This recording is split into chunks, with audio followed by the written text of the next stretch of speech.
Indonesia has made one substitution. Rafael Strike has come on second international cap.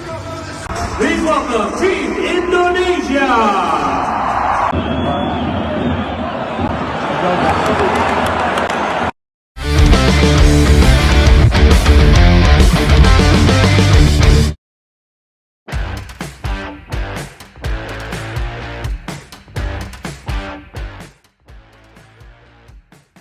Untuk pertama kalinya, skuad Garuda diperkuat oleh 21 pemain abroad dalam laga penting menghadapi Cina dan Jepang. PSSI telah merilis nama 32 pemain yang akan mengikuti pemusatan latihan jelang dua laga krusial di bulan Juni mendatang. Dari 32 nama pemain yang dipanggil, 21 diantaranya merupakan pemain yang berkiprah di luar negeri. Hal ini membuat pemain yang bermain di luar negeri paling banyak dipanggil oleh pelatih timnas Indonesia, Patrick Kluivert. Sisanya yakni 11 pemain bermain di kompetisi domestik Liga 1. Asnawi Mangku Alam yang membela klub Thailand Port FC dipanggil untuk TC Timnas Indonesia di Bali. Mantan pemain PSM Makassar itu sebelumnya tak masuk skuad tim Merah Putih pada bulan Maret. Asnawi harus berjuang keras untuk bisa jadi pilihan Kluivert. Ia harus bersaing dengan nama-nama seperti Kevin Dix, Sandy Walsh, Elian Reinders, hingga Yaakob Sayuri.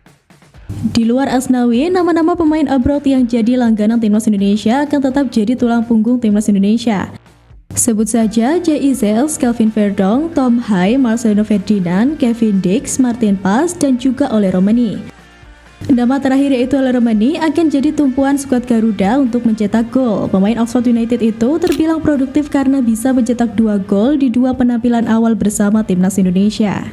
Sementara itu, satu pemain abroad Ragnar Oratmangun tidak dipanggil untuk pertandingan melawan Cina dan Jepang karena pemain FC Vidender itu sedang sakit. Namun, bukan hanya pemain dari luar negeri yang mencuri spotlight. Dari Maluku Utara, 2 talenta lokal Yance Sayuri dan Yaakob Sayuri menunjukkan kelasnya hingga mendapat sorotan langsung dari sang pelatih, Patrick Kluivert. Bukti bahwa talenta dalam negeri tak kalah bersinar. Sayuri bersaudara juga masuk daftar 32 pemain timnas Indonesia untuk lanjutan babak ketiga kualifikasi Piala Dunia 2026. Yaakob dan Yance masuk dalam 11 nama pemain dari Liga 1 yang disiapkan pelatih Patrick Kluivert untuk melawan Cina dan Jepang Juni mendatang. 2 laga ini krusial untuk menjaga asa timnas Indonesia lolos ke Piala Dunia 2026. Berstatus tim promosi, Maluku United di luar dugaan bisa menempati posisi ketiga klasemen.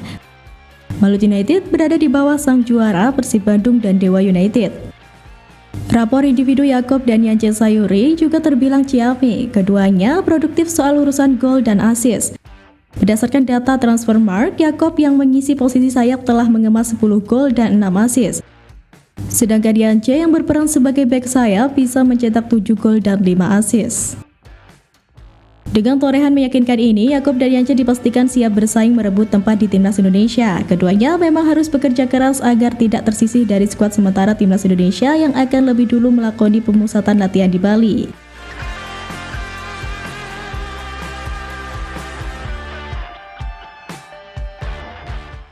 Melihat performa dan kedalaman skuad saat ini, terutama di lini belakang, optimisme untuk meraih poin penuh sangat terbuka. Meski sempat dihantui kekhawatiran akibat cedera yang menimpa Kevin Dix dan Dean James, timnas Indonesia masih memiliki stok back yang melimpah dan berkualitas tinggi. Jay Izels, Rizky Ridho, Justin Hubner, Matt Hilgers, hingga Kevin Verdong menjadi deretan nama yang siap menjadi tembok kokoh di barisan belakang. Tak hanya itu, kehadiran pemain seperti Jordi Amat, Sandy Walsh, Saina Patinama, dan Pratama Arhan semakin mempertebal pilihan Kluivert. Ada pula Elian Reinders yang siap bersaing memperebutkan tempat utama di 2 laga penting tersebut. Keberagaman karakter dan fleksibilitas pemain belakang timnas Indonesia menjadi nilai tambah tersendiri. Beberapa nama seperti Dix, Reinders, Verdong, dan Hilgers dikenal sebagai pemain serba bisa yang juga dapat dimainkan lebih ke depan, memberikan fleksibilitas taktik bagi pelatih. Yang membuat lini pertahanan timnas Indonesia semakin mewah adalah fakta bahwa sebagian besar pemain bertahan kini berkiprah di Liga Top Eropa. Nama-nama seperti Izels dari Venezia FC di Italia, Dix dan Verdong dari NEC Nijmegen, serta Hilgers dari FC Twente rutin tampil sebagai starter di klub mereka masing-masing. Pengalaman mereka bermain di level kompetitif tinggi tentu akan sangat berharga saat menghadapi tekanan dari tim sekelas Jepang. Selain itu, membentuk chemistry antar pemain belakang yang sebagian besar baru bergabung juga bukan perkara mudah.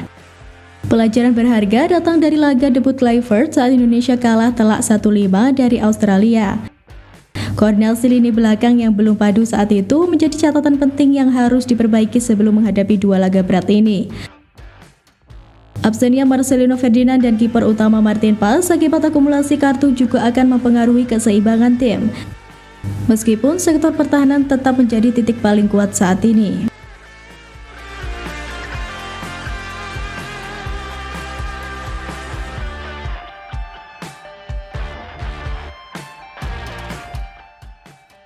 Namun, dengan hadirnya Emil Audero, skuad Garuda makin lengkap, dan siapa sangka Palermo untungkan timnas Indonesia.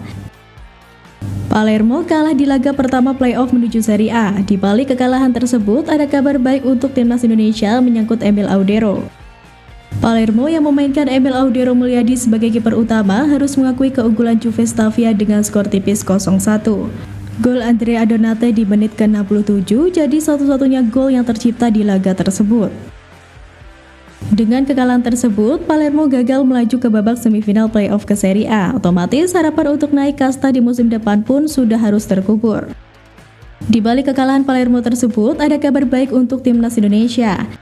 Hal itu adalah kemungkinan besar Emil Audero bisa bergabung ke pemusatan latihan sejak awal digelar, yaitu pada 26 Mei. Sementara itu, dari lini belakang Jesus tak hanya diakui sebagai pemain tangguh, tapi juga pemimpin sejati. Media Italia pun mengakui kepemimpinannya di Venezia seakan mendoakan agar ia membawa semangat yang sama untuk membawa Garuda terbang lebih tinggi.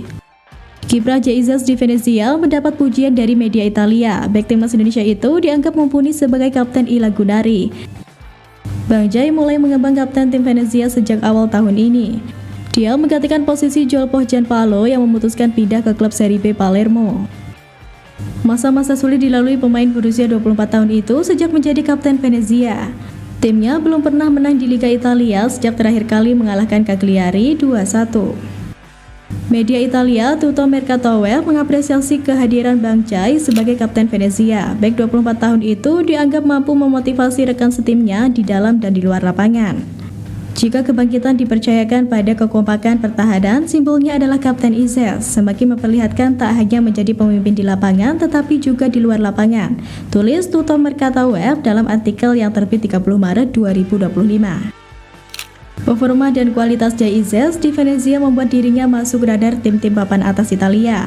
Inter Milan dan Juventus kabarnya berminat merekrutnya di bursa mendatang. Dengan perpaduan talenta lokal, kekuatan pemain abroad, dan semangat persatuan, timnas Indonesia sedang menulis babak baru dalam sejarah sepak bola. Kini harapan bukan sekedar mimpi, tapi target yang sedang dikejar nyata. Ayo Garuda, waktunya terbang lebih tinggi dari sebelumnya.